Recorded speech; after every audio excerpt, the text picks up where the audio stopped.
Somebody in my neighborhood has one of those brand new Hummers, and man, they look wild. What's up, everybody? Welcome to today's video. I'm a little groggy. I just kind of woke up. This would be a good day to kind of go through some of the parts that we have, some of the parts that you need to do the LS swap. There's still some things we need to probably order or figure out once we actually get it in the car. There's several different ways to do this, several different transmission options.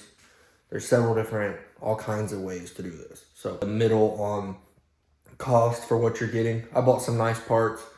I didn't cheap out on a whole lot of things.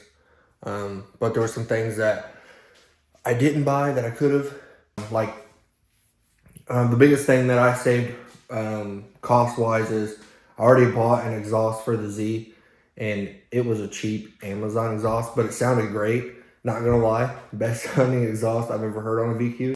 So as you guys can see from the clips at the start of the video, pressure washed the engine bay, and man, it came out clean. You know, looks really good. You guys can tell it's pretty clean. I didn't spend a whole lot of time on, like, you know, cleaning all this stuff. I didn't really care about that. I just wanted to be basically where we're going to be working at, areas that you're not going to be able to get to, because I can get to this stuff, you know, with the engine in the car. I can clean that by hand. All right, so we got this box of parts. We got to go through this. That's the engine harness and computer for the rev up engine, and those are the cats. We're going to try to sell all that because that's worth $1. Might be able to make $1 off that. But we're going to attack this here, and I'll kind of show you guys what I got.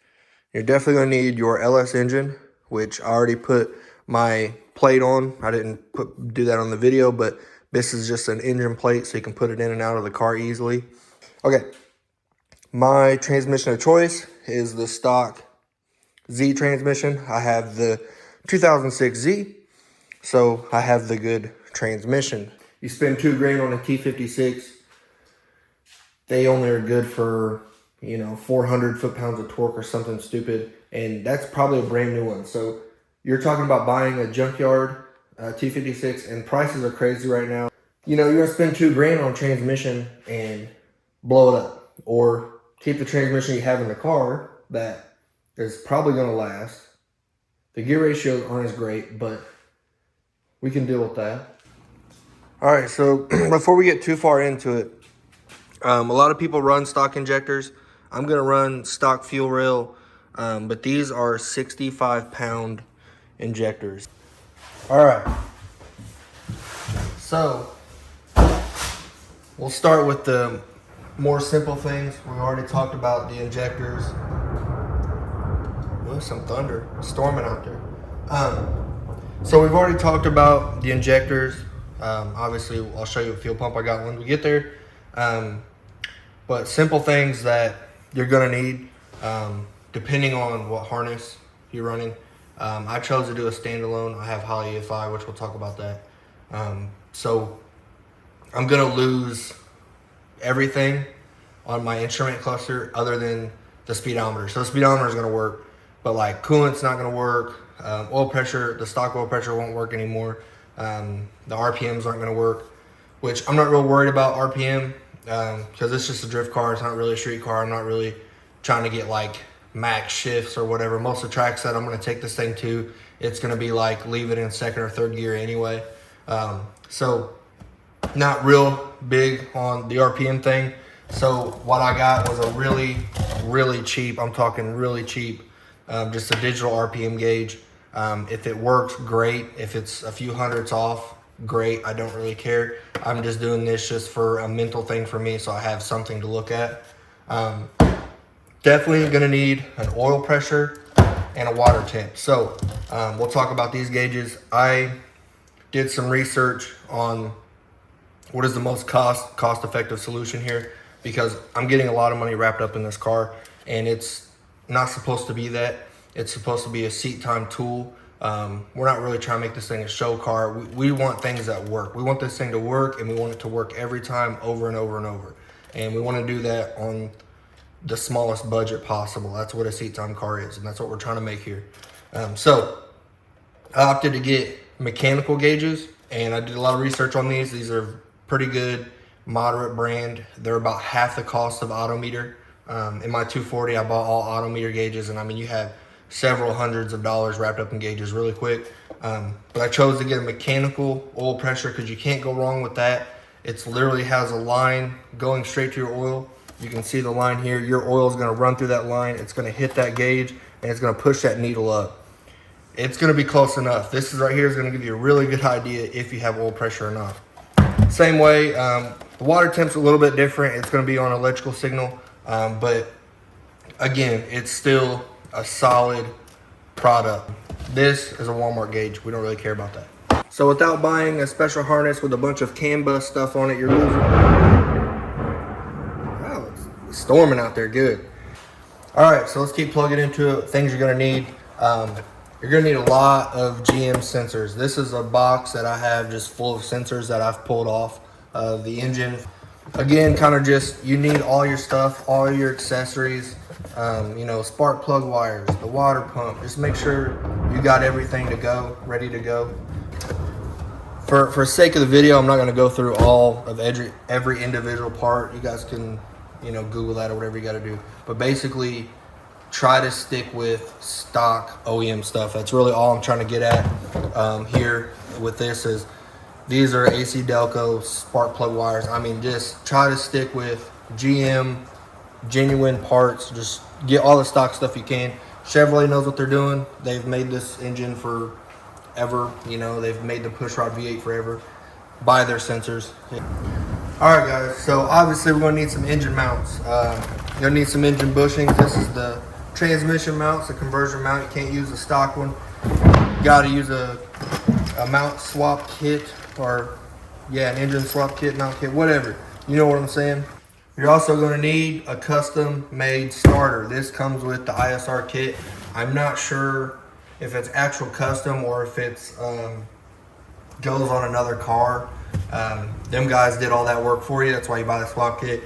You don't have to fumble through and figure out what goes with what. But this is an LS conversion starter for the 350Z transmission, the CDO9 or whatever it is. So that's this engine and transmission combo specific. Okay, again, going on with the ISR swap kit. It's the full kit. I literally bought it off Injuku. This is the adapter plate. I believe that this is the flywheel that comes with the ISR package. Yeah, this is the conversion flywheel. So again, this is kind of like a specific conversion part for running that 350Z transmission, but packaged well. It's got the little pilot bearing thing in there. That's a big pilot bearing. So this is just some more stuff that comes with the kit here. Some things that are kind of needed. It's a heat blanket for your starter wires. I'm sure they're pretty close to the exhaust pipes. You know, some flywheel bolts. This thing is, oh, that's one thing we need to get into is this is the shifter bushing. So the shifter, as you can tell, this plate it's probably an inch if I had to guess. I'm not gonna measure it, but if I had to guess, it's probably pretty close to an inch thick. So it's gonna push your transmission back an inch. It doesn't seem like a lot, but they got a new bushing plate for it, and I believe there's somewhere around here I got it's like a little extender piece that goes on the transmission that moves the shifter back. The next things you're gonna need, we're gonna be running different fuel lines on the car, so it's not gonna be a returnless system like the factory is. So you're gonna need one of these. It's a kit from I believe it's CJM. You could probably do some research and make this yourself, but in reality, you're probably not going to be saving that much money. All right, so like I was just telling you earlier about the shifter, this is the actual shifter bracket that goes on the 350Z trans. You take the old bracket off, you put this on, and then that shifter bushing goes in here somewhere, and there's some hardware for it. Again, something that I bought that you probably could have saved money on was I bought this Siki power steering line kit. You probably could have made this yourself and saved a few dollars, but again, it's just, for me at this point in time, it was just way easier just to buy this and call it good. Again, this isn't included in the swap kit. This is something that I've bought, and it may not be something that you need to do. It's something I'm definitely going to do. I have solid rear subframe bushings. We're going to be doing that in a video soon. All right, heater hoses. This is your radiator stuff. This is an actual ISR radiator hose kit, so it comes with everything you need for top and bottom. It should fit for a 350Z. ISR header swap. Again, these were cheaper than the Siki ones, especially buying the full kit all together, and they match the same size as the stock 350Z. You see, I don't know if you can see on the camera, but it kind of reduces down. I don't know if you can see that, but it kind of reduces down a little bit. It goes from what I would guess to be maybe 3 inch, 2.5, 3 inch, down to whatever the stock Z is, I think. Now there's several different avenues you can go with engine management. You know, you can get a stock LS1 computer. There's several different options out there. I chose to go Holley. The reason why is because the price of Terminator X for what you're getting, it's astronomical. I think I don't know what they are now, but when I bought this, I think it was like $900, and you can't even get a swap harness from Wiring Specialties for that price. And it comes with everything. I mean, this is a full harness, everything you need. It's labeled. I mean, it's kind of ridiculous. And it has everything. I mean, oil pressure, fuel pressure. Literally, you can 100% log everything to your Holley. And if you're not familiar with Holley, basically it's just a standalone engine management system. They do a lot of LS stuff, a lot of V8 stuff, a lot of old school muscle car stuff. But I mean, it comes with an oxygen sensor. You can buy another one if you want, which I may end up doing and running two, because I know I got two places for them there, just to get a little more better read. They also give you an O2 bung if you want to, if you have a turbo application or whatever, you can put that in. That's the CAN bus stuff. So if you want to run a screen, you got that. And it's just for what you're getting. You know, this is just as good as a Haltech, AEM. I mean, it's just like any other engine management system you're buying right now. What's like Link ECU or anything, but $900, and the kind of level you get, there's nothing out there like that, especially for LS stuff. Now, in my opinion, this is needed. Any LS swap, this is needed. It's not necessarily needed. You could do a stock cam, but man, why? Why wouldn't you you're sitting on grid, this thing's chopping, like your car sounds like it's Jeff Gordon, you know? I mean, why in the world would you not do this? I don't understand. So anyway, this is the Texas Speed Chopacabra cam. It's pretty rowdy. If you guys want to know what it is there, that's what it is. I got some leftover fuel lines and other stuff that I'm going to reuse on this car, just because we're trying to keep this as cheap, cost-effective as possible. So I pretty much think that's it. Again, you know, if I've missed something or I've misspoke, let me know in the comments. Let me know how stupid I am. I'm all right with that. You know, I'm man enough to know when I'm stupid. But you have to wait for the videos to come out. But I got a couple of videos coming out, and we're going to talk about some things. And hopefully, I'm saying 2 weeks, I should have this car running. 2 weeks. I'm hoping. That's in between work and having to order things. So, but hey, if you watched the video and you liked it, you know, let me know. If this was stupid, let me know.